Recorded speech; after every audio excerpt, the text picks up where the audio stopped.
Ahí sí, estamos en vivo. Voy a esperar a que se conecte un poco Manuel. Ya, Manuel ya nos habíamos puesto de acuerdo para que él desde el computador, desde su casa, pudiera manejar este tema y estuviera compartiendo y me ayudara obviamente a responder algunas preguntas. Así que voy a esperar a que Manuel se me conecte por ahí.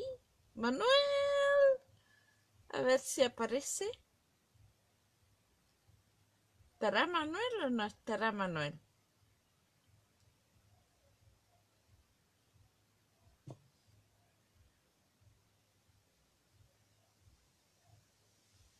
¿Estará Manuel? Ahí ya mandó el aviso de que estamos transmitiendo, ¿ya?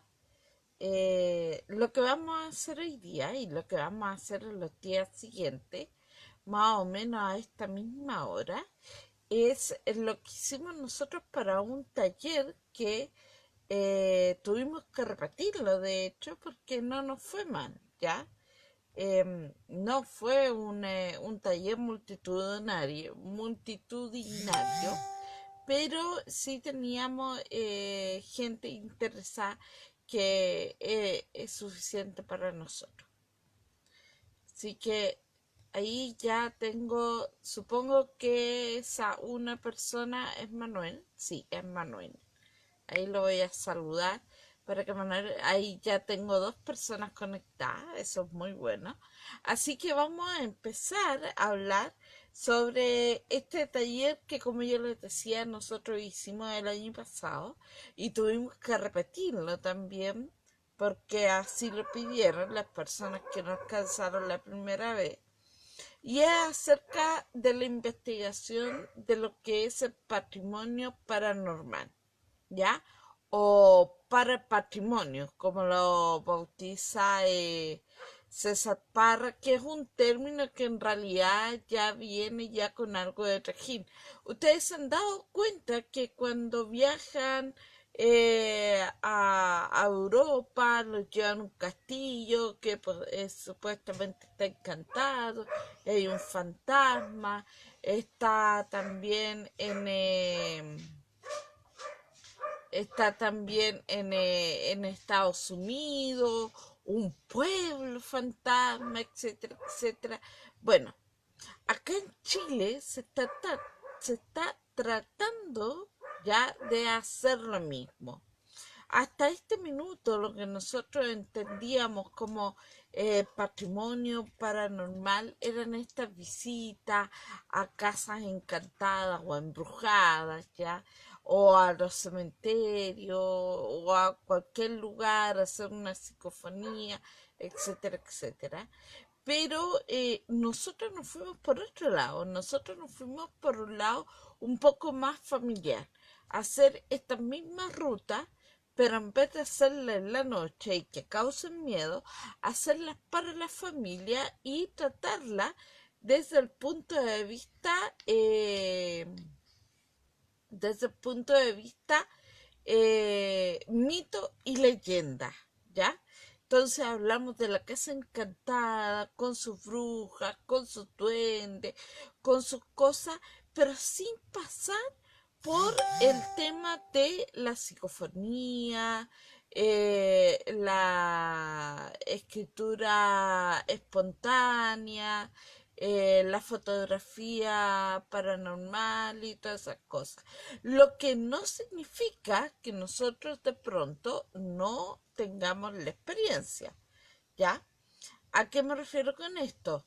Que cada vez que nosotros hacemos una actividad con Manuel, nosotros tenemos que empezar a introducirnos en el tema, porque no es solamente pescar el libro, leerlo y el escritor tanto dice tal cosa, porque nosotros tenemos que prepararnos para una amplitud de público y pensando de que esa misma ruta quizás en un futuro tengamos que hacerla para un grupo ya en privado, que lo hemos hecho, en que, hola Ignacio, en que tengamos que hacer la ruta, como ayer les decía, privada, y ahí hacemos el ejercicio más experimental o experiencial, porque existen esas dos modalidades, turismo experiencial o turismo experimental.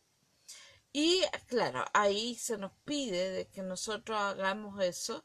En este caso lo tomo yo, Manuel se mantiene un poco más al margen, pero tenemos que saberlo manejar y obviamente tenemos que conocer el terreno. Para eso, nosotros es que ayer, como ya les decía, que fue el que ofrecimos el año pasado y que lo tuvimos que repetir. En este taller nosotros tenemos varias consideraciones, lo que es la primera sesión, que después yo a los interesados les puedo mandar una copia del texto, ¿ya? En que nosotros lo primero que hacemos, y muy responsablemente, es estudiar todo lo que se trata acerca de las definiciones para que nos vayamos entendiendo más o menos de qué se trata y más adelante les vamos a ir diciendo cuál es el método científico, cuáles son los pasos, cuál es el equipo, cómo manejar el equipo, etcétera, etcétera. ¿Ya? Entonces, lo primero que uno tiene que tener en cuenta, ya desde un principio, como ya les decía, son las definiciones. ¿Voy bien, Manuel? Ahí Manuel me va diciendo. Y ustedes también me pueden ir haciendo preguntas y yo se las voy contestando en el camino. ¿Ya? Dice, lo primero que tenemos que tener claro qué es un investigador y por supuesto cuáles son los límites, porque muchas veces la gente confunde que al ser investigador yo puedo hacer lo que quiera porque estoy investigando y no es así. El investigador tiene sus parámetros, tiene sus límites y tiene que respetarlo para que después de sembrar esta semilla de confianza con quien le aporta el material, poder acceder a otro material un poco más elaborado. Entonces, el investigador es aquel que siempre lleva a cabo un estudio sobre algún tema de lo que sea su interés, pero jugando con las comparaciones entre las hipótesis previas, el trabajo de experimentación y la hipótesis final. Este camino obliga a la persona a estructurar un proyecto en busca de un conocimiento y esclarecimiento de hechos y relaciones. En este caso, tenemos que tomar en cuenta varias cosas. El investigador siempre es el que lleva a cabo un estudio sobre algún tema. Eso lo tenemos todos claro, si no, no seríamos investigadores. Segundo, pero jugando con las comparaciones entre las hipótesis previas. Es decir, yo no me puedo levantar un día y decir, oh, hoy día tengo ganas de saber por qué las flores tienen hojas verdes. Primero tengo que pensar en dónde voy a conseguir el material para saber si mi investigación va a ser válida o no va a ser válida, si es atractiva o no es atractiva, ¿ya? Y a partir de esa pequeña base, nosotros podemos empezar a elaborar un trabajo de experimentación y de hipótesis final. La hipótesis final es la hipótesis que sale de nosotros. ¿Ya? Nosotros trabajamos con la hipótesis o la información base de otras personas para después generar un producto personal. Esta hipótesis final, que lo vamos a ver más adelante, puede ser positiva o negativa o puede ser ambas. Y el proceso de experimentación es lo que más le encanta a todo el mundo y que no se preocupen que lo vamos a ver, ¿ya? Y ojalá que lo veamos después en terreno cuando se levante toda esta cosa de la pandemia y esta cosa que uno tiene que estar encerrado en las casas que a mí me tiene desesperada. Ya, pero lo vamos a ir viendo.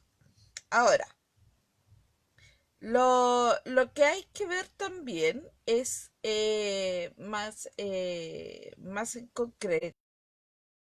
Tenemos que siempre darnos cuenta en qué parada estamos.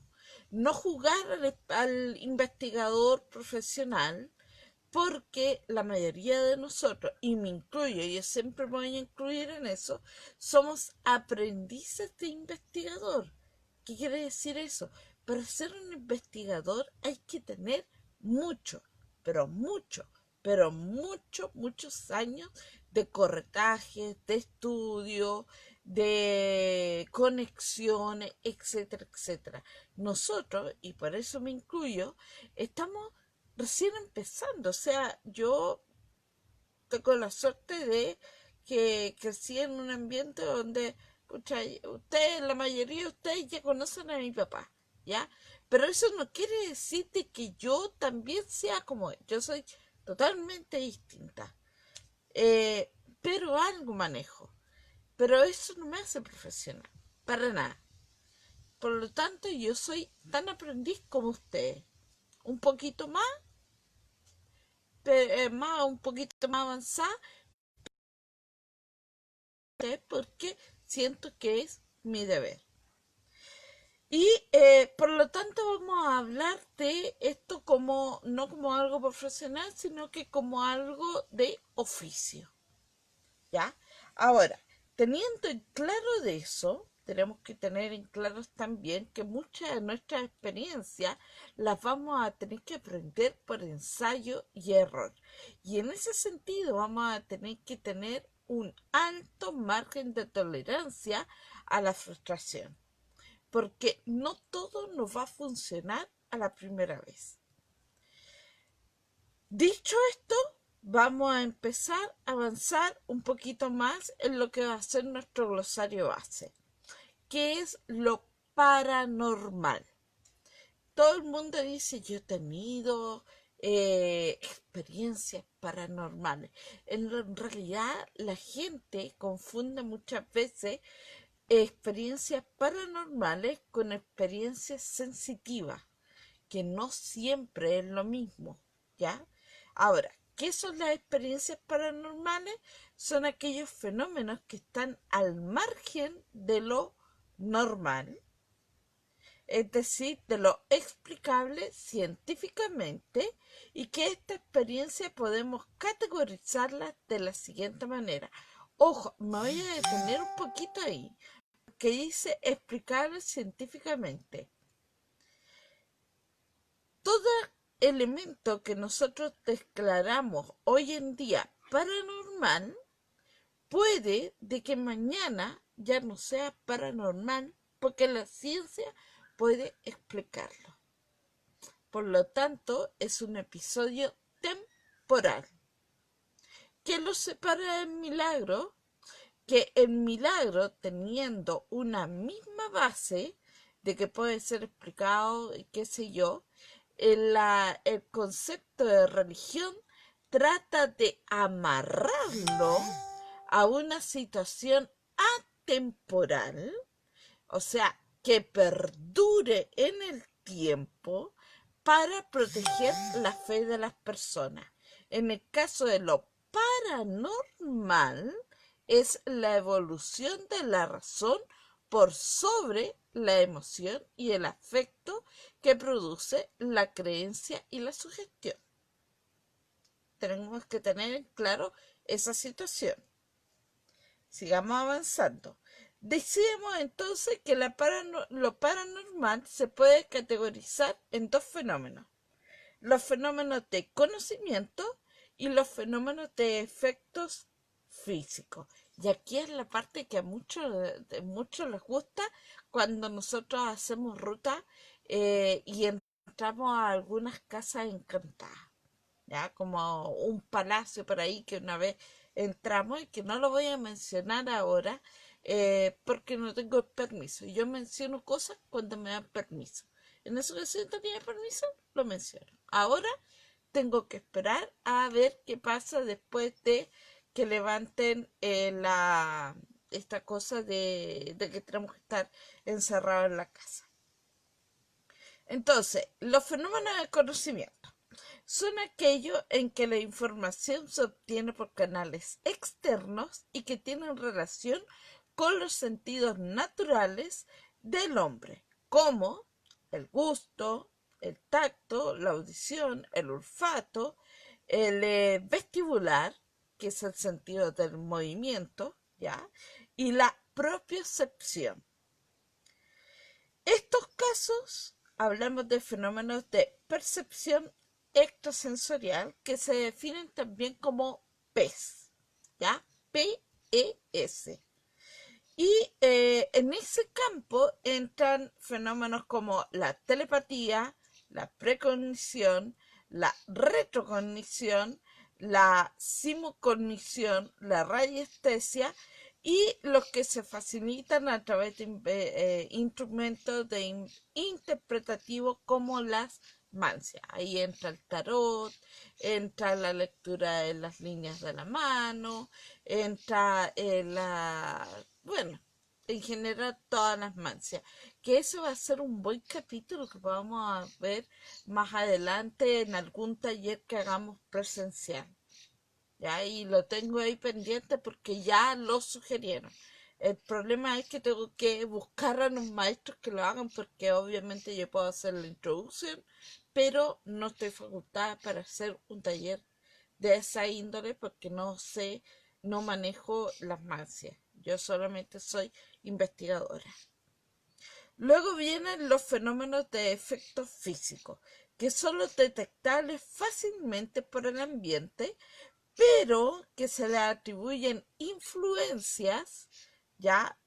Hola, influencias de energías inexplicables, como por ejemplo los fenómenos de la telequinesis, la psicoquinesis, levitaciones, materializaciones, transformación de la energía, como los cambios de energía, los sonidos de efecto electromagnéticos, las dislocaciones, fantasmogénesis, transcomunicación, combustión espontánea, etcétera, etcétera.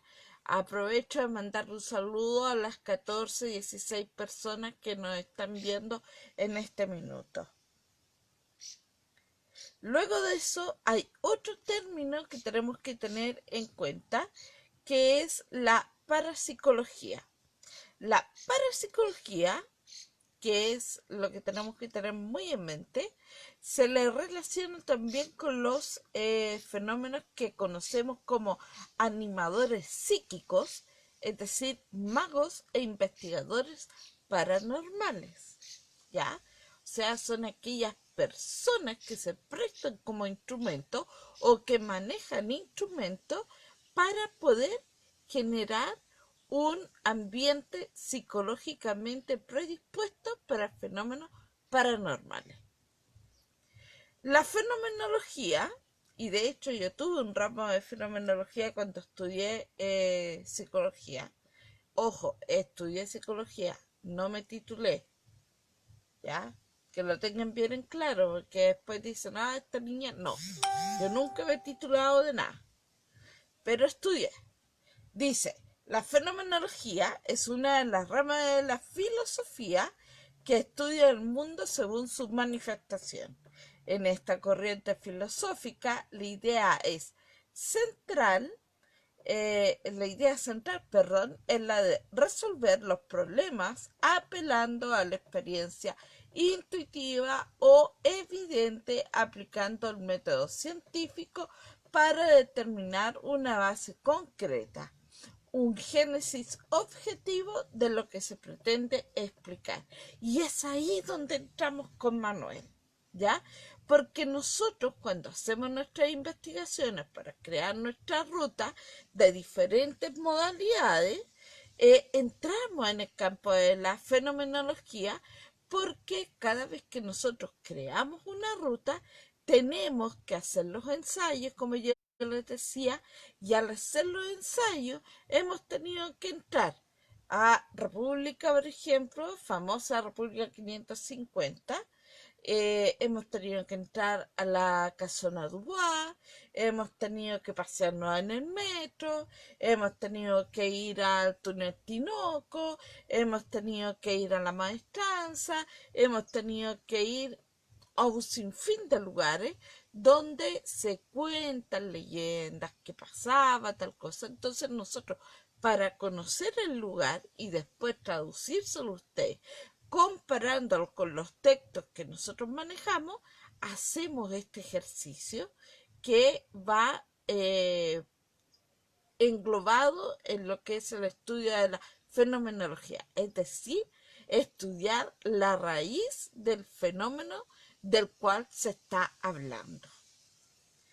Para la fenomenología es importante tener en claro y manejar muy bien el concepto de método científico, que corresponde a un conjunto de pasos que ordenados permiten hallar nuevos conocimientos concretos, es decir, que se basa entonces necesariamente en lo empírico, donde cada elemento está sujeto a pruebas de razonamiento o de medición. Importante eso, razonamiento y medición.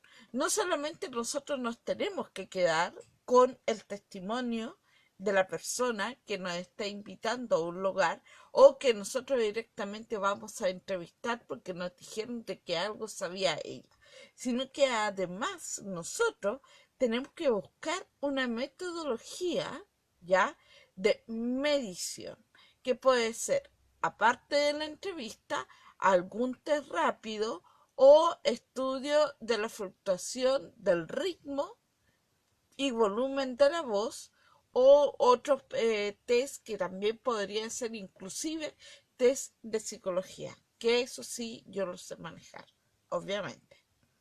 Las características esenciales de un investigador que aplica el método científico es el uso de la observación sistémica, que es lo que yo les estaba hablando, medición de experimentación por medio de instrumentos, formulación de análisis, que es el informe que nosotros vamos preparando, preinforme e informe, y ahí hacemos el análisis de las pruebas, y la modificación de la hipótesis. ¿Se acuerdan que al principio yo le hablaba de que nosotros para iniciar una investigación tenemos que tener la idea, pero también una hipótesis base que nos diga si hay posibilidades de que esto nos dé un buen fruto?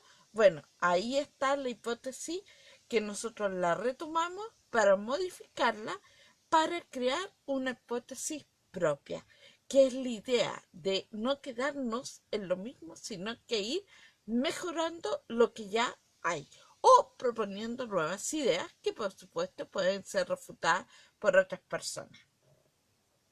Y todo eso basado en dos grandes pilares que son la reproductibilidad y la refutabilidad. ¿Por qué? Porque una hipótesis no es válida solamente porque voy a dejar como acierto todas las hipótesis que a mí me favorezcan, ¿ya? Sino que tengo que tomar en cuenta también todos los errores, ¿ya? Porque de los errores se puede ir manejando también esta hipótesis final para irla manejando, o sea, mejorando, y la gente que vaya a tomar después nuestros estudios sepa, pero los chiquillos dejaron aquí al margen anotado que tuvieron tal o cual falla. Vamos a ver si nosotros la resolvemos para mejorar esta hipótesis o la vamos a descartar de plano. ¿Ya? Esto es bastante complejo, pero si uno lo maneja a un nivel de oficio, de aprendiz, y no se fanatiza, lo puede ir manejando un poquito más fácilmente. ¿Ya? Siempre ustedes piensen en lo simple hacia lo complejo, pero no en términos de velocidad de la luz, sino que paso a pasito avancemos de poquito, ¿ya? Ahora, el investigador paranormal, en resumen, a las anteriores, es todo eso que nosotros hablamos, ¿ya? Ahora, ¿qué pasa cuando nosotros nos topamos con un gran problema? Las percepciones y la sugestión. Porque ahí está el gran tema. El investigador tiene que llegar desde un punto de vista bien escéptico. Yo no creo, pero de que puede pasar, puede pasar. Entonces, en ese sentido, ahí va para cerrar la puerta. En ese sentido, pensemos en que el investigador paranormal debe ser entonces un curioso, ¿ya? Un curioso que quiere vivir experiencias para probarlas, pero no para pelear contra ellas. Importante también ese tema.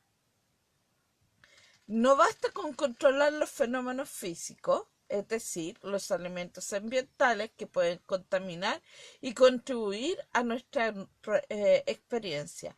También es necesario considerar nuestros propios factores para dar por cierto una experiencia o no, como por ejemplo el conocimiento de los fenómenos de percepción y que es la autosugestión, ¿ya? Una de las cosas que se han servido mucho al respecto es justamente el estudio bibliográfico y la observación de pacientes cuando desarrollaba mi práctica como estudiante de psicología. Yo les dije de que esto iba a ser mucho en base a lo que nosotros tenemos en conocimiento con Manuel, ¿ya? Efectivamente, cuando yo estaba en mi quinto año de psicología, me tocó ir al Horwitz, ya, al psiquiátrico de adultos que está ahí en Independencia. Y habían, claro, de repente hay algún paciente que dice que yo me comunico con personas, que etcétera, veo gente muerta y un montón de cosas extrañas. Lo que no quiere decir que de pronto no las vean, ¿ya? Para la familia, a lo mejor esto es inconcebible, sobre todo para las familias cristianas, no pueden ser apariciones marianas, ¿por qué no? Y ahí sí que las creen, pero cuando van más por otro lado, que el de la bruja y toda la cosa, no, no corresponde, mi hijo está loco. Ya ahí hay que manejar también el tema de la familia, pero eso es aparte. Pero a lo que yo voy es que nosotros tenemos que manejar este tema desde la percepción del psicólogo también. Si usted no es psicólogo, consígase uno para que lo acompañe, porque le va a ir ayudando a determinar si la persona a la que está entrevistando es una persona que tiene algún tipo de trastorno de la percepción o está sugestionada, ¿ya? Y si no, les recomiendo que lean un libro, que es un libro base, ya, así como el DSM-4, en todas sus versiones, es que es el Psicopatología y Semiología Psiquiátrica de el chileno Ricardo Caponi, que falleció hace poco. Se los recomiendo muy especialmente, un libro espectacular que habla de todo lo que ustedes tienen que saber sobre trastornos y síndromes psicológicos y psiquiátricos, obviamente. ¿Ya? Y ahí ustedes van a poder ver la variedad de engaños o autoengaños. No que, cuando hablo de engaños no quiero decir de que la persona que les llamó para contarle una cosa los quiere engañar. No. Puede ser que la persona efectivamente crea que lo que está viviendo es muy real, pero eso va dentro de un fenómeno de sugestión. Por eso que hago hincapié en esta parte del relato. Ahora, la percepción en el fondo es la forma, ¿ya?, en que el cerebro interpreta sensaciones. Ojo con eso, sensaciones. Las sensaciones pueden ir cambiando según el estado anímico y afectivo de las personas, que reciben a través de los sentidos y que forman una impresión que puede ser precisa o no, pero que es consciente de la realidad física de su entorno. En estos procesos mentales, la mente, a través de las experiencias previas almacenadas en el inconsciente, trata de seleccionar, organizar e interpretar, ¿ya?, para dar un significado coherente a nuestras expectativas. La importancia de manejar este campo de teórico de conocimiento es para poder determinar cuándo se está enfrente de una conducta de pareidolia, por ejemplo, o lo que veíamos en una primera, bueno, aquí estoy leyendo el texto que preparé para el taller, pero en el caso de que nosotros estuviéramos haciendo un ejercicio, pongámonos en ese punto de vista, estamos haciendo un ejercicio y nosotros después lo analizamos con respecto a lo que nosotros estamos viendo acá, ¿ya? Y en ese sentido, hacemos un ejercicio donde nosotros ponemos un estímulo y le decimos a la gente qué vieron. Y las personas me van a decir que vieron distintas cosas, ¿ya? Y yo después les digo, todo lo que ustedes vieron no es real en el plano físico, pero sí en sus mentes, lo que no quiere decir que sea un engaño, es un efecto de percepción de que está trabajando con el fenómeno de estímulo vago de figura y fondo, como por ejemplo la Gestalt, en este caso, ¿ya? En donde nosotros, en el caso de la pareidolia, que es uno de los fenómenos de la Gestalt, vemos una mancha o vemos un círculo y nosotros decimos un aura, es un orbe, se está plasmando el espíritu en el muro, y lo que estamos viendo en realidad es una mancha que mentalmente nosotros que estamos concentrados en este tema, la mente inmediatamente trabaja y dice ya, si estamos hablando de tal tema, yo tengo que pensar de tal forma, entonces lo que yo puedo tener al frente puede que sea esto. Pero nosotros tenemos, que somos más habilosos, estamos hablando en general, usted, yo, todos nosotros, tenemos que tomar en cuenta de que eso puede estar manejado por nuestra sugestión. Por lo tanto, cada vez que nosotros sospechemos de un caso de pareidolia, por ejemplo, tenemos que acercarnos al objeto y tantear. ¿Es humedad? ¿Es efecto de la humedad o no? ¿Es efecto de sombra o no?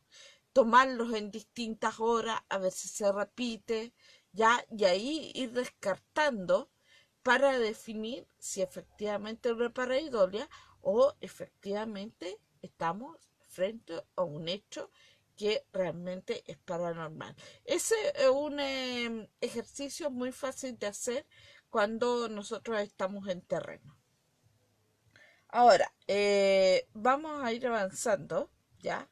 Otro objeto de observación en la investigación paranormal es cuando se está descartando fenómenos de percepción con las observaciones de sujetos con conductas y descripciones de carácter de apofenia. ¿Qué es la apofenia? Ustedes se preguntarán. La apofenia son aquellas trastornos que incluyen alucinaciones ópticas, que no es lo mismo que la pareidolia. Es decir, la pareidolia es una mancha o es un elemento que nosotros redondeamos para darle una figura. Acá lo que nosotros tenemos en la apofenia son alucinaciones, son efectos con estímulos no físicos que nosotros creamos de nuestra mente y lo proyectamos o tratamos de proyectarlo a un plano físico, pero no material. Es decir, yo puedo estar diciendo en este momento, pero ahí está, lo estoy viendo, es un duende verde, pero nadie ve el duende verde, ¿ya? Eso es una apofenia. pero hay que tomarla también con cuidado porque efectivamente puede ser que la persona tenga la facultad de verse duende verde como otro no. Para eso se necesitan hacer varios experimentos con distintos estímulos para ver si hay un patrón, y determinando si hay un patrón podemos saber si es o no es. Ahora, en este campo yo les voy a recomendar un libro muy bueno también, que se llama Las perturbaciones de la percepción de Ekaen y Psicología de la percepción de Vázquez, ¿ya? Que habla mucho de la Gestalt. Vayan tomando ustedes nota de todos los libros que les voy mencionando. Tenemos que recordar de que nosotros con Patrimonio Chileno funcionamos siempre muy responsablemente con libros. Esto no es a la chacota, esto no es algo que nosotros nos inventemos. ¿Cómo proceder con la investigación? Ya que tenemos claro todo lo anterior, voy a saltarme varios párrafos de la clase, ¿ya? Porque aquí estamos haciendo un video y la idea es que ustedes también vayan comentando. ¿Cómo proceder con la investigación? Primero, hipótesis preliminar. ¿Qué es lo que yo les decía? Todo investigador es siempre motivado por la curiosidad y la ganas de llegar a resolver misterios que generalmente se presentan como retos personales o ideas. Por lo tanto, el investigador está atento a todos aquellos datos que considere interesante. Ojo, datos comprobables o dignos de estudio. Es importante que el investigador esté siempre consciente de que durante la investigación se debe llegar a un acierto, como también se puede llegar a una decepción. Todo dependerá de cómo ocurran los hechos y de cómo se lleve la investigación. Una vez que ya tenemos una idea, debemos hacer el ejercicio de limpiar nuestra mente y nuestra psique y nuestros propios prejuicios, tener el control de nuestras propias percepciones, eso es importante siempre, y por lo tanto evitar la autosugestión o ser sugestionados por terceros. Debemos tener una mente firme, de hierro, y pensar siempre desde la posición del escéptico, pero sin cerrar, como dije antes, la ventana a lo que efectivamente puede ser un hecho paranormal. En esto es necesario comprender que antes de introducirnos en un lugar, y ojo con esto, es muy importante, debemos elaborar la hipótesis preliminar en base a los conocimientos y a la información que nosotros hemos ido recogiendo, ¿ya? Y eso fijándonos también objetivos generales y específicos, porque es lo que requiere el método científico. Cuando nosotros hablamos de método científico, chiquillos, no hablamos de que nos vamos a llenar de máquinas, ¿ya? O de tubos de ensayos con químicos y cosas. No, el método científico es una pauta estricta en la cual el investigador se tiene que regir para poder dar validez a su estudio. Entonces, vamos a ir viendo cómo nosotros vamos a ir planteando nuestra hipótesis preliminar. Los pasos son, tomen nota, establecer un tema claro, ¿ya? O eso es lo que se conoce como el título del proyecto o la investigación. Por ejemplo, vamos a ir a estudiar, voy a darle un ejemplo concreto. Con Manuel fuimos a estudiar la casa Dubois, ¿ya? Así que nuestro proyecto fue investigar la casa Dubois y el fantasma de la familia con su maldición. Informarse sobre las investigaciones preexistentes. Para eso, nosotros recurrimos a libros, archivos documentales, ya, sobre todo de los reportajes de televisión que se habían hecho antes, investigación en cuanto a entrevistas de los vecinos, y hay que entrevistar siempre vecinos antiguos, ojalá los más abuelitos, vecinos de mediana edad, que siempre tienen un cambio en la historia, y el párroco del sector, que tiene siempre una idea distinta. Y si es posible, el obispo de una iglesia evangélica que tiene también su propia versión de los hechos, ¿ya? Eh, a causa de toda esa información, también es interesante de pronto, si se puede, no siempre se da el caso, de poder encontrar un caso de comparación a nivel nacional o internacional. Aquí en Chile tenemos muchos casos de casas encantadas que se comportan más o menos parecidos, como por ejemplo, lo más parecido a la casa de Ubá podría ser la biblioteca de Valparaíso, por ejemplo, ¿ya? Ahora, vamos viendo el tercer punto. Análisis de la información preliminar. Buscar y tomar nota de las preguntas sin respuesta a la información, o aquellas que se van contradiciendo. ¿Por qué se contradicen? ¿En qué topan? ¿Ya? Cuestionarse esas cosas y proporcionar ideas excelentes para las áreas que se van a investigar. Y, ¿por qué no?, posibles nuevos estudios que nosotros podamos dejar archivados para el futuro. Y generar nuevas preguntas que sean de beneficio para la investigación que nosotros vamos a seguir desarrollando.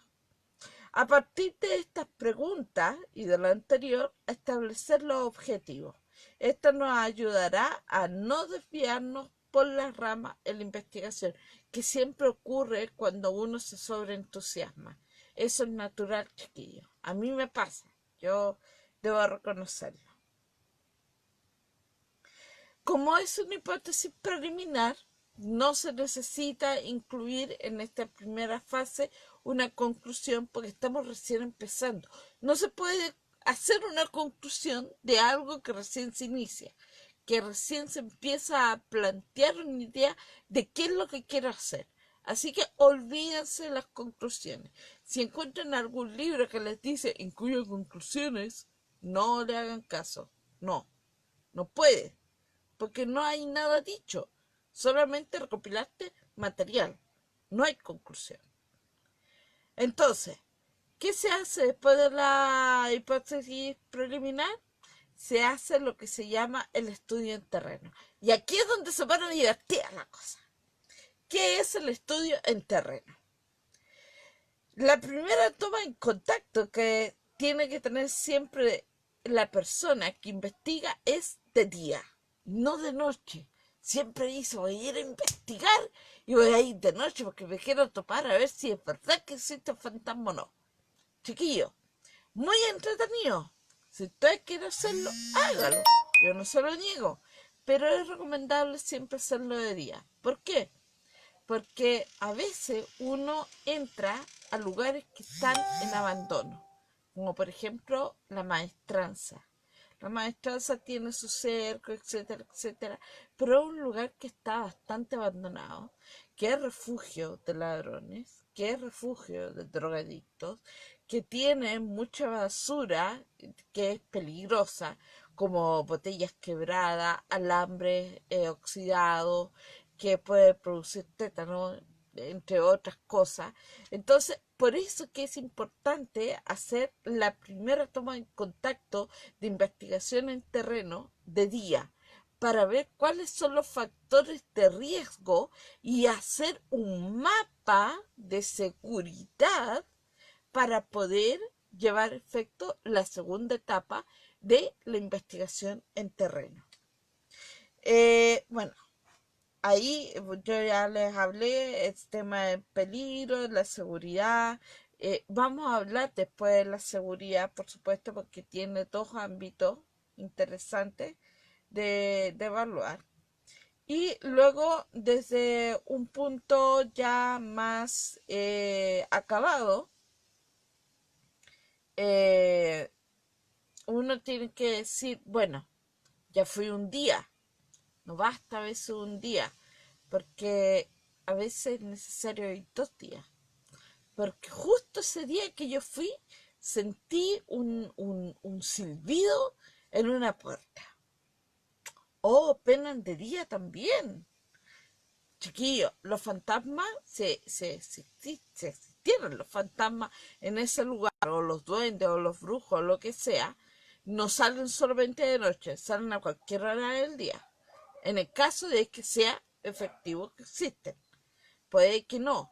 Para eso, nosotros tenemos que repetir la experiencia de día y verificar que ese silbido, poniendo el ejemplo del silbido, no sea que ese día el viento corría de norte a sur y pasó por tal parte, lo que provocaba tal fenómeno, etcétera, etcétera. Y además hay que ir probando las horas, ¿ya? Porque depende de las horas del día, son las sensaciones térmicas que uno va recogiendo. Muchas veces uno dice, oh, esta pared está súper helada y afuera hay un tremendo sol, pero no toman en cuenta de que esa pared helada ha estado casi todo el día en sombra versus la pared del frente que estuvo todo el día tomando el sol, y todo por una posición geográfica desfavorable, que también puede ocurrir, ¿ya? O distintos fenómenos físicos. Por lo tanto, hay que ir al menos unas 3 veces de día para ir descartando todos estos factores para poder hacer un trabajo un poco más prolijo. Ya, luego de eso, ya, vamos a ir viendo, ya poder identificar. Ah, lo otro, tener una dieta. El investigador debe conservar una dieta. ¿Saben por qué, chiquillos? Porque, por ejemplo, yo tengo un sistema digestivo bastante delicado. Ya, ustedes me ven cortita, dicen, uy, esta chiquilla come puras cosas ricas. Pero también hay cosas que me hacen mal. Y de pronto, por ejemplo, si yo como, no sé, pues una dobladita con chicharrón, por decirle algo, y yo sé que el chicharrón me va a hacer mal, obviamente voy a sentir que mi espalda se va a helar. Y justo estoy en un espacio donde supuestamente ocurren cosas. Y voy a decir, "Oh, se me heló la espalda, pasó un espíritu por detrás mío". No, puede ser la alimentación. Por lo tanto, uno tiene que prepararse con una dieta en donde sepa que su cuerpo está actuando armónicamente y que no va a tener contratiempos fisiológicos, biológicos, que puedan prestarse para una mala interpretación en las sensaciones físicas que el investigador tenga en su propia persona. La alimentación en ese sentido es básica.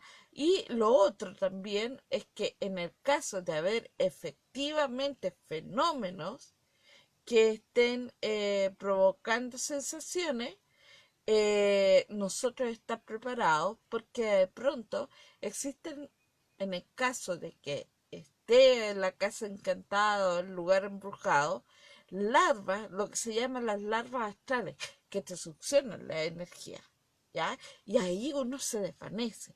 No es que se vaya a desmayar, pero siente una baja de frío, que es no un frío de invierno, sino que es un frío más bien eléctrico, lo que uno siente. No sé si ustedes me van entendiendo. Ahí ustedes me van preguntando si lo encuentran necesario. Y luego de eso, nosotros ya podríamos estar, luego de tener esta pauta con observaciones de día en distintas horas, a las mismas horas, etcétera, etcétera, poder hacer una segunda parte, que es la investigación en terreno, ya probándola con experimentos. Ahora, antes, enfoquémonos en algunos conceptos. O sea, por ejemplo, investigación de la zona. ¿Qué quiere decir esto? Características geográficas de la zona. Es un lugar templado, es un lugar corredor de corrientes de aire, es un lugar donde hay aguas subterráneas que pudieran interferir de pronto en alguna grabación, ya cuál es el flujo vehicular, perdón, el nivel de contaminación lumínica, eh, cuál es el entorno, no sé, y todo lo que ustedes se les pueda ocurrir, ¿ya? Características socioculturales, de pronto cuando son casas rurales, eh, obviamente en el campo predomina mucho más el mito y la leyenda y son mucho más supersticiosas las personas y estas leyendas les van aplicando mucho más aliño de lo que originalmente tenían. Los fenómenos geofísicos, que ya lo he explicado, fenómenos relacionados con los efectos de la arquitectura, ya del lugar, o fenómenos climáticos, todas cosas que ya de alguna forma yo he ido mencionando. El otro que tenemos que considerar antes de entrar a el trabajo de investigación en terreno, segunda parte, ya pongámoslo así de esta forma, con equipo e instrumental, es que la recuperación de los hechos históricos debemos siempre tenerla pendiente y a mano. Es decir, recurrir a libros de historia, recurrir a las hemerotecas, a los archivos municipales, importantes archivos municipales, ¿ya? Intentar establecer estudios genealógicos, porque puede ser, aquí entra mucho lo que nosotros en psicología estudiábamos como biografía o constelaciones familiares, ¿ya? Que está muy en boga hoy en día en lo que es la psicología humanista y transpersonal. Y obviamente revisar crónicas, artículos de periódicos, etcétera, etcétera. Y para saber más o menos de qué nos vamos a encontrar, ¿ya? Y después viene la recuperación de los testimonios, que es aparte de la investigación bibliográfica, no mezclar una cosa con la otra. Y establecer un perfil geopsíquico de ser posible. Para eso necesitan ustedes un psicólogo, ¿ya? Que los pueda ayudar en ese sentido. Por eso que yo se lo hacía recomendable. Ahora, vamos a avanzar un poquito para no seguir redundando en lo mismo. Y dice que para el plan de acción es necesario considerar, ¿ya? Muy concienzudamente que con recursos humanos y tecnológicos se cuenta, pero fundamentalmente tenemos que poner atención en la formación del equipo de investigación y todo esto se resume en considerar equipo de investigación. Aquí siempre me dicen, pero si yo tengo la cámara, tengo la grabadora. No, el equipo de investigación, yo ya le había dicho, está dividido en dos, el instrumental y el funcional, llamémoslo así, ¿ya? En donde en el funcional nosotros nos vamos a formar como equipo de personas con distintas funciones para no atropellarnos y no elaborar hipótesis erróneas que desconduzcan la idea principal. En ese caso tenemos que definir el líder, que siempre tiene que ser claro, tiene que ser objetivo y tiene que ser súper motivador. Después tenemos que definir quién va a ser el que va a resolver el rol de persona sensitiva, ¿ya? Porque nosotros podemos decir, yo voy a ir a ver si es verdad o no hay fantasma, yo no creo en esta cuestión, y claro, a lo mejor entra y sale y se ve, no me pasó nada y nada pasó. porque entro con la disposición de que aquí no pasa nada. Pero si entrase otra persona, puede que sí le pase. Y es tan válido como al que no le pasó. Por lo tanto, hay que tener las dos visiones. Por eso, aunque usted debe llevar consigo a una amiga, a un conocido, un recomendado, comprobable, ya que sea una persona sensitiva. Hay muchos tipos de clarisintientes que más adelante lo vamos a ir explicando. En este punto, tener ojo con la elección del especialista. No hay ese caso que se topen con algún charlatán. Y obviamente, dependiendo de cuál sea el tipo de fenómeno, es el tipo de clarisintiente. Como ya le estaba diciendo, que pueden ser empáticos, pueden ser clarividentes, clariaudientes, un medium, etcétera, etcétera. Medium o psíquico, que no es lo mismo, ¿ya? Y lo otro es definir el experto en instrumental. Tenemos que llevar a una persona que sea valiente, primero que nada, valiente, y que sepa manejar muy bien lo que son las baterías, lo que son las cámaras, lo que son las radios, lo que son las grabadoras, lo que es los elementos de efecto lumínico, lo que son las alarmas de movimiento, en general todo lo que sea material el instrumento que se va a usar para medir, ya sea electrónico o analógico. Y definir una hoja de planificación. Y además de conseguir los permisos. Ojo con eso. Muchas veces los chiquillos practican lo que es la investigación paranormal combinada con el Urban Explorer, que es entrar mala a recintos abandonados, ¿ya? Y resulta que el recinto no está tan abandonado, bien cuidador, y después llega la policía, tremendo parte que te lleváis, ¿ya? Por allanamiento de propiedad. Por eso, cuando tú vas a hacer algo, pide permiso y explicar, vamos a hacer tal cosa para una investigación, o decir, nosotros somos chiquillos que estamos investigando para el patrimonio, acerca de mitos y leyendas. Ya no necesariamente tienen que decir que van a buscar fantasmas, porque la gente a veces se asusta. Pero si dices que va a investigar acerca de mitos y leyendas por un tema de patrimonio, no estás mintiendo, estás diciendo la verdad también, ¿ya? Y es lo que nosotros hacemos. Nosotros no somos cazadores de fantasmas, somos investigadores patrimoniales.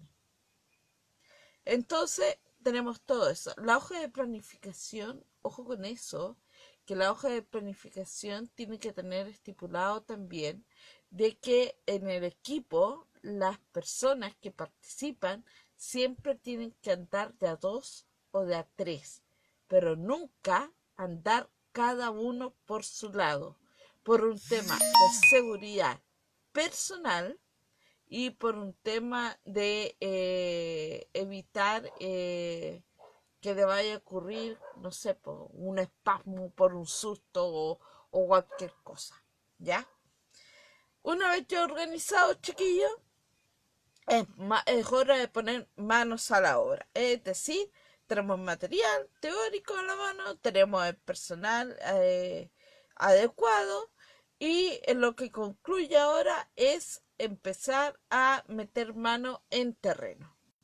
¿Vamos a meter mano en terreno? Sí, pero ¿se acuerdan que yo les dije que teníamos que ver el tema de seguridad personal? Este tema de seguridad personal va dividido en dos. Uno, en ponerse cuidado de que, claro, que esté el terreno limpio, cuidado con los vidrios, saber cuál muralla se puede caer o no, etcétera, etcétera. Pero también ir, ¿ya? Con el vestuario y las cosas adecuadas. Por ejemplo, calzado adecuado.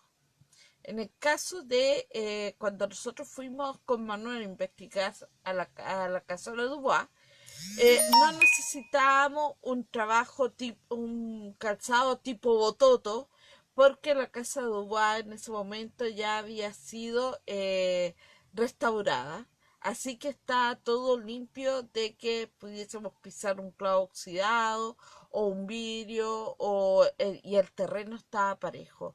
Pero en otros casos no, el túnel Tinoco es súper peligroso en ese sentido porque ahí pasa mucha gente y en la medida que va pasando va tirando cosas, hay hoyos también, ¿ya? Hay un montón de elementos que pueden ser perjudiciales para nosotros, así que hay que llevar calzado adecuado para cada ocasión, ¿ya? No basta ir con una buena zapatilla, el calzado es primordial.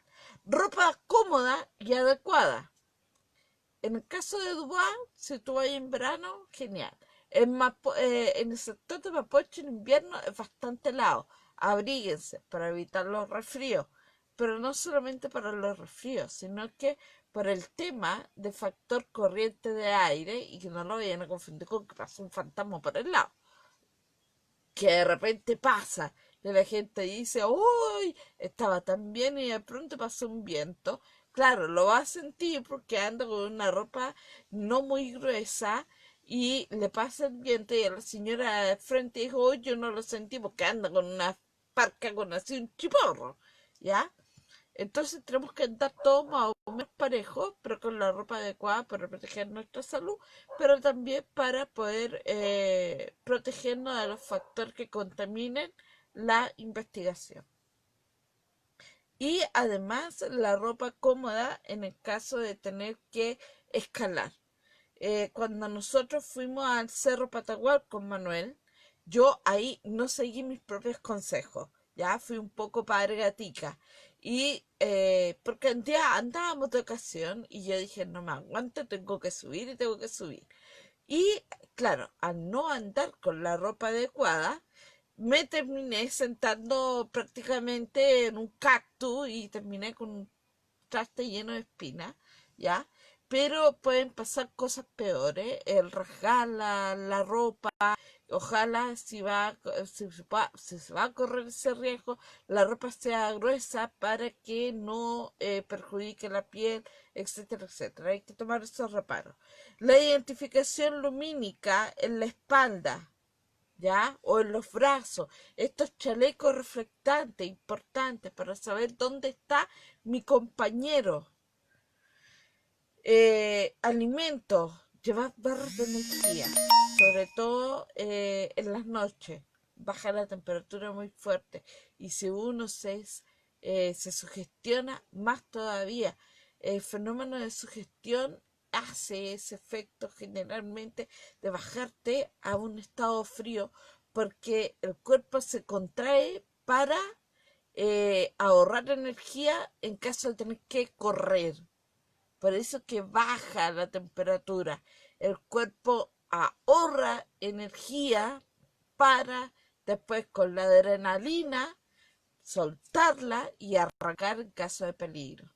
Por eso que baja la energía cuando uno está en esto. Pero también puede ser por efectos paranormales. ¿Ya? Ya lo he dicho yo. No hay que entrar escéptico, pero dejando la ventana a que siempre puede ser posible. Y una mochila táctica. Las mochilas tácticas, no, por favor, no vayan con un saco. Vayan con la mochila dependiendo del tipo de investigación que van a hacer. Caso Dubá, me basta con una mochilita chica, una botella con agua, la libreta y los instrumentos que necesito. Voy a escalar un cerro, voy a un Tinoco, voy a una cueva. Llevo una mochila más grande, con más instrumental, con cuerda, etcétera, etcétera, preparada. Todo tiene que ir en su medida. Y por supuesto siempre teléfono y batería de repuesto. ¿Ya? Ahora, lo segundo es la preocupación del equipo instrumental. Aquí es donde entra siempre nuestro técnico, ¿ya? En este punto, lo primero que hay que hacer es revisar no una, sino varias veces los lentes de las cámaras. Siempre uno cuando llega, lo primero que se va a encontrar es con el fenómeno del orbe o las, ¿cómo se llaman? Canepas, ¿ya? Entonces, que pueden ser, pero pueden ser partículas de polvo, pueden ser partículas de humedad que estén en el ambiente y ojo, que se puedan introducir en el lente de la cámara. No basta solamente con limpiar el lente por fuera. De pronto hay cámaras que se pueden desarmar y hacer un trabajo más meticuloso, ¿ya? Pero siempre es importante mantener la cámara lo más hermética y limpia posible. Y la cámara, sacar fotos no con una sola cámara, sacar fotos con distintas cámaras para ver si el fenómeno se repite y ver si el fenómeno es un efecto por un lente contaminado o es un fenómeno por contaminación atmosférica o es un fenómeno real, ¿ya? Hay que tomar en cuenta eso. Ahí tengo un montón de WhatsApp que ya los vamos a resolver después. Luego de eso tenemos que ver, y tenemos que ir anotando todo en la bitácora. Cada persona que está participando, o al menos dos personas, una va a ir grabando todo lo que va pasando, pero la otra tiene que ir escribiendo también, porque la grabadora de voz, ¿ya?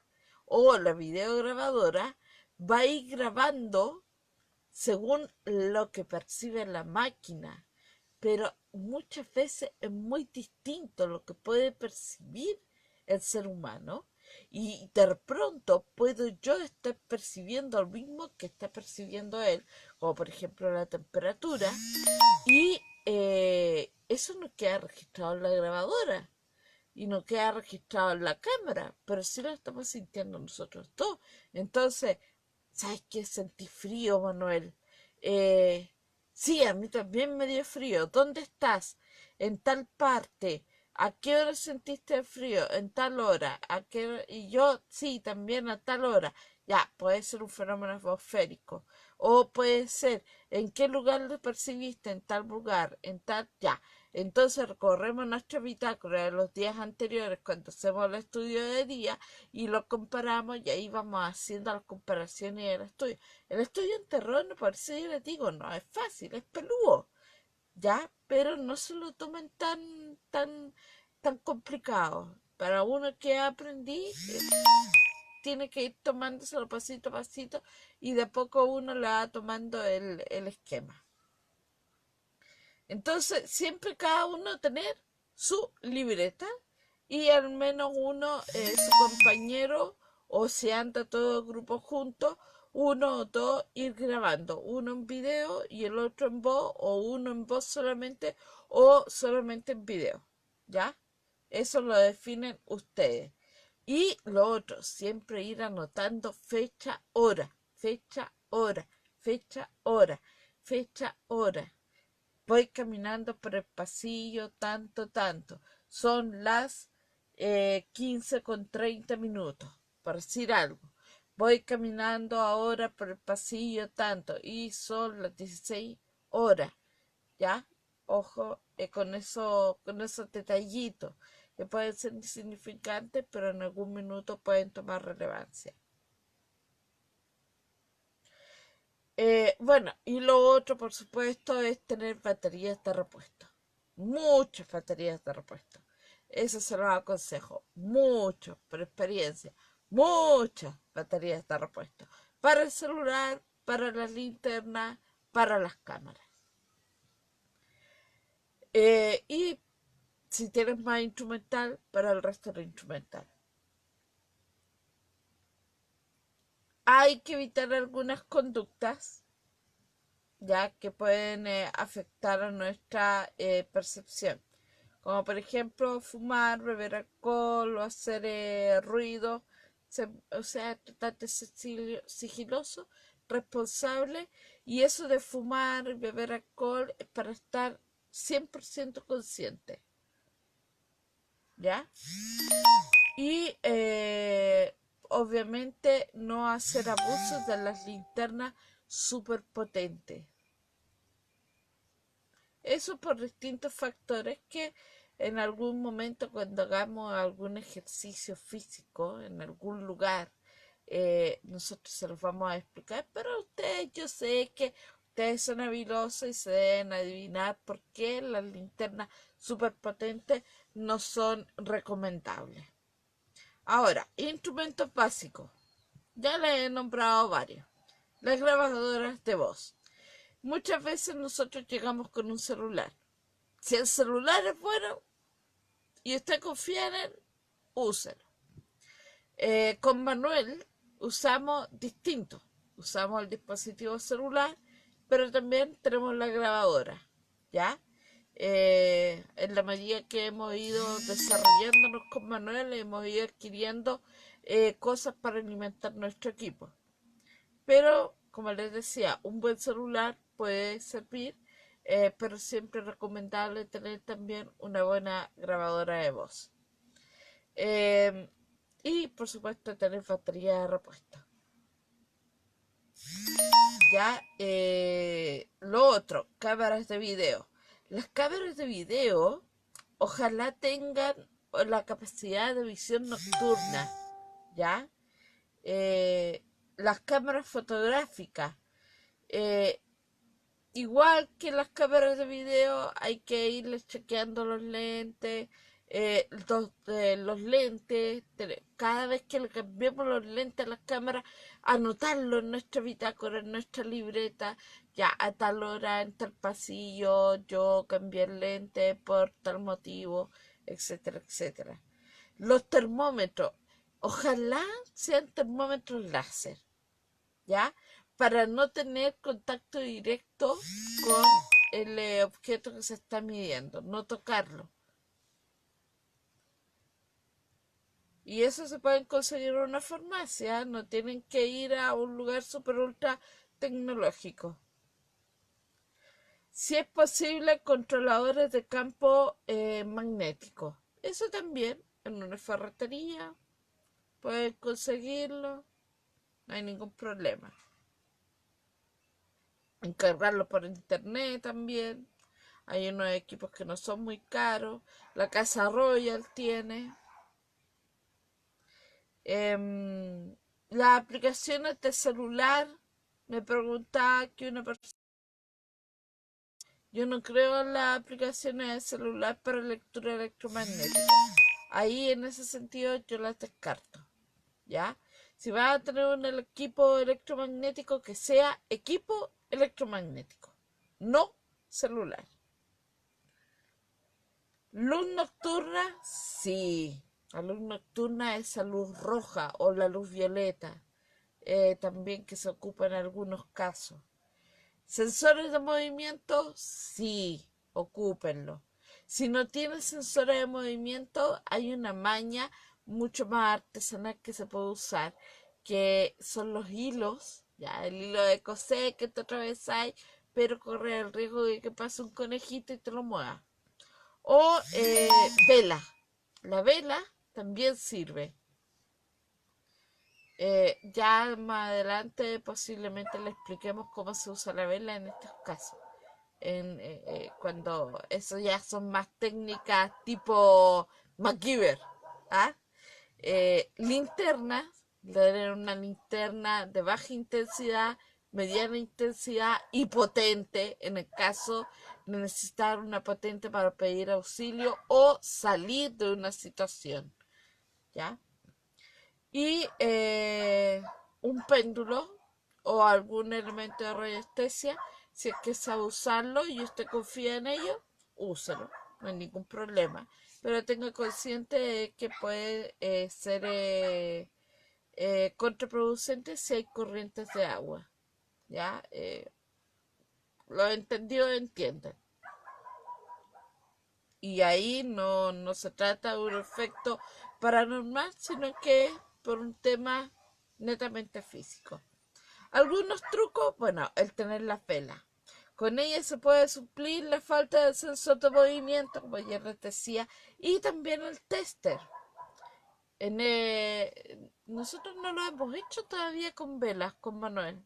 No, pero podríamos hacerlo en algún minuto. No se trata de hacer un pentagrama, ojo, sino que es poner una vela en un cuarto donde nosotros aislemos de posibles corrientes de aire y dejar la vela con una cámara fija y salir de la habitación para que nosotros con nuestro propio movimiento no provocar la oscilación de la vela.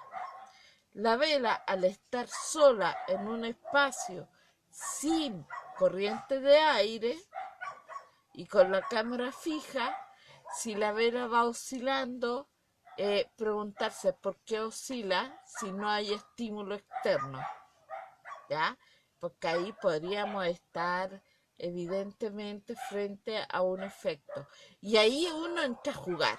Entonces, la vela, dejamos la vela, ya, puede ser porque yo hice esto de día y qué sé yo, todo lo que nosotros ya lo hemos explicado antes. Ahora vamos a jugar a provocar. Provocar no quiere decir, oye, fantasma, tal por cual. No, eso ya es caso extremo.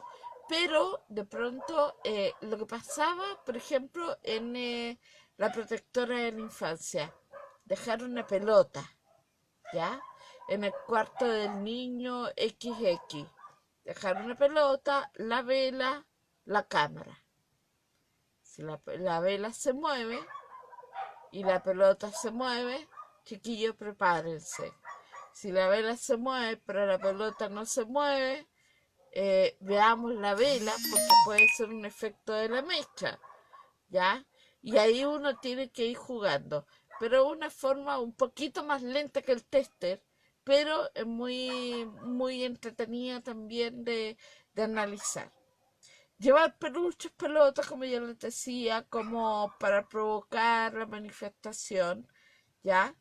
Y todo esto tiene que ver también con lo que yo les había anunciado antes, estudiar la historia de la casa, estudiar las generaciones anteriores, estudiar incluso antes, qué hubo antes de que se construyera esa casa.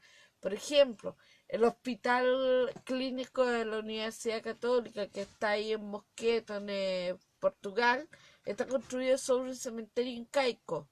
Estudiar eso, tener en consideración eso también. Aunque digan que no suceda nada, no hay fantasmas de incas dando su vuelta, no importa, pero hay que considerarlo, ¿ya? Bueno, y ahí nosotros tenemos que ir jugando con los distintos elementos que nosotros vamos averiguando en nuestras investigaciones.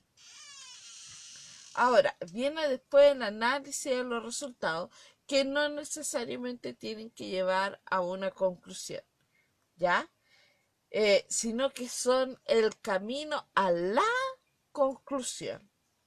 En esta fase ya estamos nuevamente recogiendo toda la información recopilada de las 3 veces, o 3 veces que fuimos a terreno de día, 2 o 3 veces que visitamos de noche, ya a veces basta solamente una, y esa información nosotros la vamos a recopilar, vamos a hacer un estudio comparativo, vamos a sacar nuestras resoluciones muy cuidadosamente estipuladas, cuadrar los antecedentes teóricos con los históricos ya que manejamos y tratando de no forzar la situación para que sí se cumpla lo que yo pienso.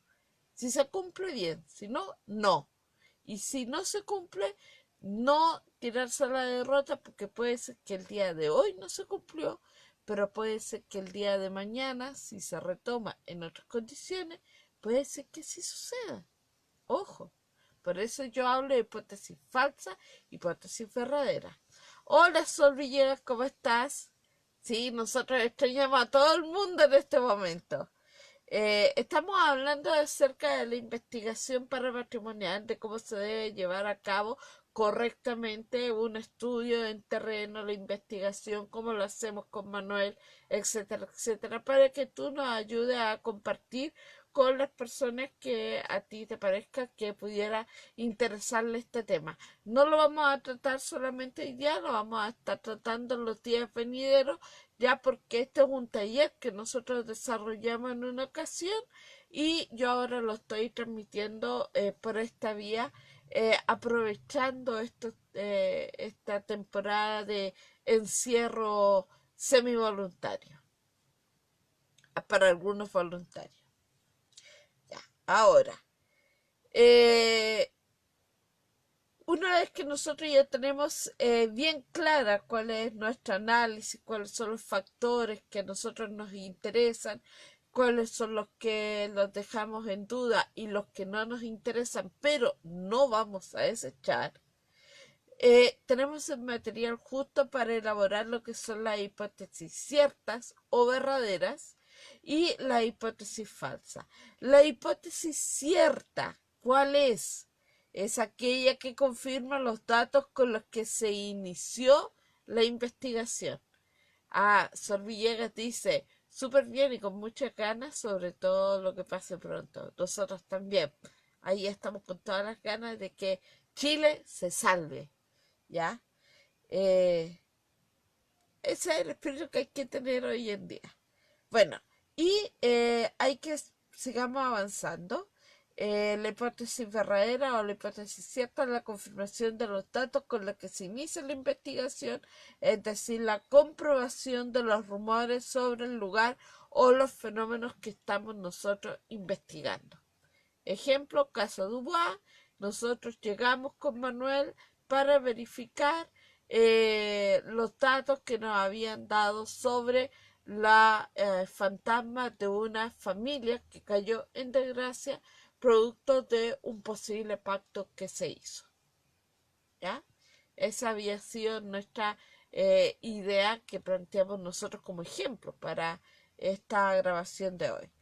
Y la hipótesis falsa, todo el mundo le llama la atención a esta cosa de la hipótesis falsa, es establecer cuáles son los elementos que se han desmentido, definir claramente cuáles son los elementos que son meramente rumores o cuáles son los efectos, o sea, los elementos que se toman como cierto, pero que en realidad son efectos ambientales, ¿ya? Por eso que son hipótesis falsas.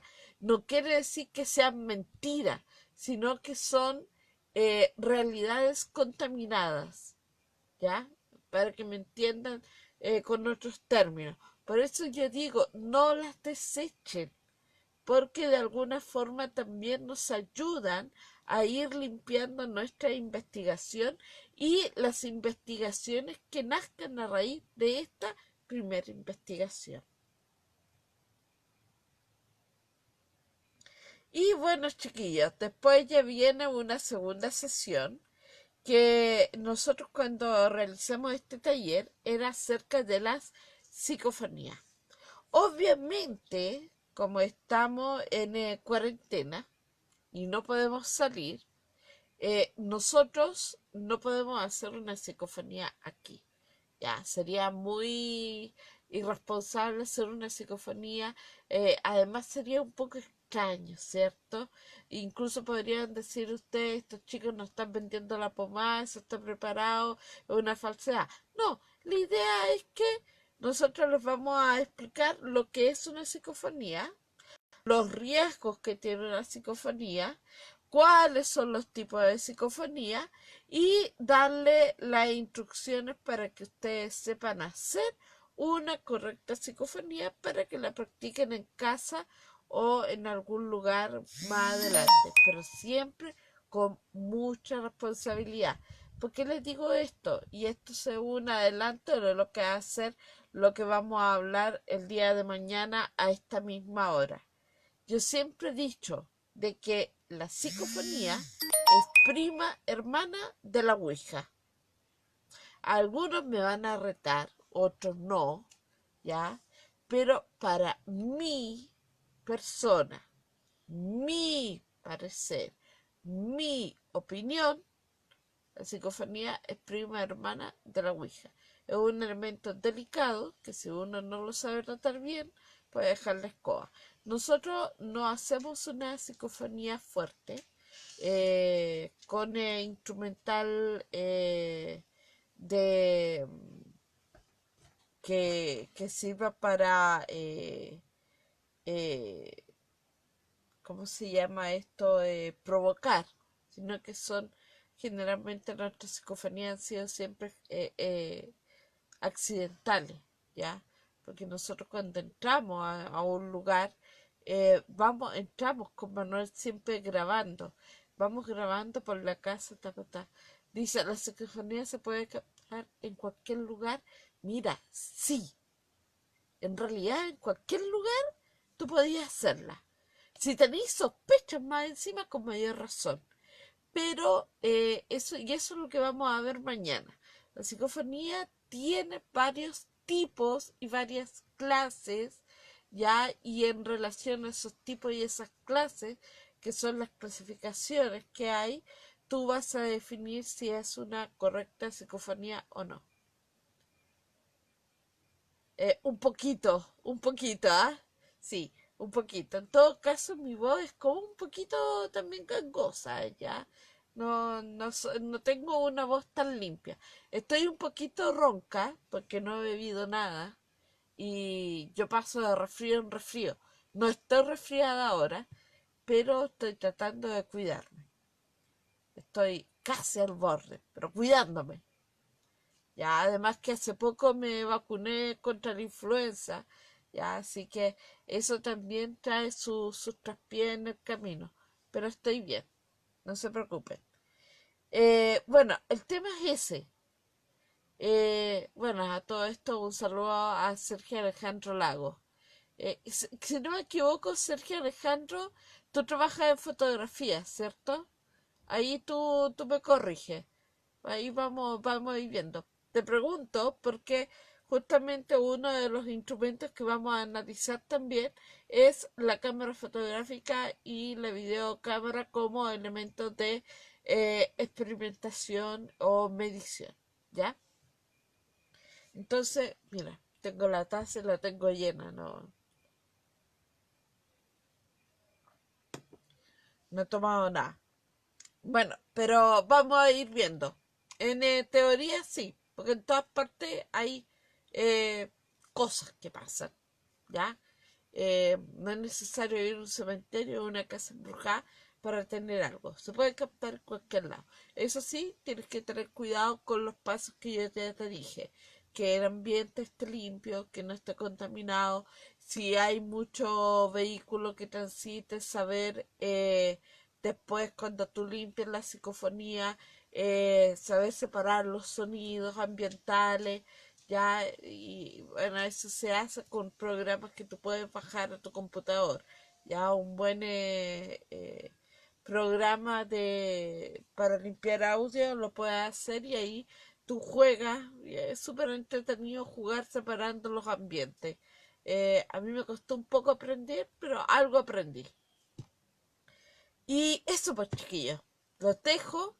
Espero que les haya gustado esta primera parte, que fue mucha teoría en cuanto a cómo prepararse, en lo que es la hipótesis, en lo que es el equipo.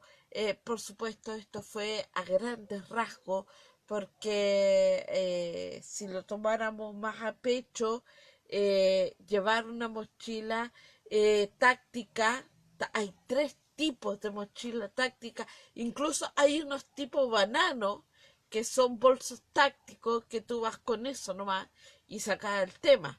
Pero hay tipos de mochila para tipos de investigación, ¿ya? Hay tipos de linternas para tipos de investigación, tipos de correa, así como los andinistas tienen distintos tipos de correa para escalar, el investigador tiene que tener distintos tipos de correa también. En fin, eso da para un taller ya más en terreno, que sería una cosa un poco más elaborada. Y ahí tendríamos que llamar a un experto en andinismo, por ejemplo, como Luis Sepúlveda, que es una persona que nosotros hemos conocido y que obviamente se trabaja en esto, él practica el deporte del andinismo y sabe mucho de seguridad en cuanto a piolas, correa, escalar y esas cosas, cómo meterse en ranura, en cuevas, sobrevivencia, etcétera, etcétera, y que nos puede dar algunos tips al respecto, ¿ya? Pero eso, los dejo invitados entonces para mañana a las 5. Fue 1 hora y media ya de conversación con ustedes. Muchas gracias por habernos estado escuchando. En algún minuto tuvimos ahí un pic de casi 20 personas viendo el video. Ahí cuando yo corte y lo compartamos va a tener un mayor alcance. Así que compártanlo a las personas que están viéndolo en este momento para que mañana podamos también seguir hablando sobre esto y que ustedes también nos vayan aplicando sus interrogantes, como por ejemplo Sol Ríos que nos dice: en San Bernardo hay mucha gente tomando fotos, han captado sombras en la Casa de la Cultura de García de la Huerta. Mira, García de la Huerta, ahí hay todo un tema sobre un posible pacto que hizo el primer conquistador de la huerta. Esto es una leyenda, por supuesto, y que todos sus descendientes no han podido no podían vender los terrenos porque si no se les caía una maldición encima. Entonces al final, ¿qué decidieron hacer con muchos de esos terrenos? Irlos sucediendo y que las sucesiones se hicieran cargo de ir vendiendo o ir haciendo lo que quisieran. Y los lugares más cargados, que ya no hallaban qué hacer con ellos, terminaron cediéndoselos a la municipalidad de San Bernardo, y ese es el caso justamente de la casona de la cultura, ¿ya? Ahí hay todo un tema. A nosotros nos ofrecieron ir ahí a la casona, no hemos ido todavía, pero cuando vayamos se lo vamos a hacer saber. Por supuesto, vamos a ir en verano, eh, porque ahí en San Bernardo cuando pega el frío, pega. Y bueno, en verano hace mucho calor, pero por un tema de salud es mucho más conveniente hacerlo en verano. Así que, chiquillos, los esperamos mañana entonces a las 5:30. Ya con otro capítulo vamos a hablar de psicofonía, los tipos, clases, cómo se hace una psicofonía y para que ustedes vayan practicando en su casa con responsabilidad, por favor. ¿Ya? Muy bien. Chao, chao. Compartan.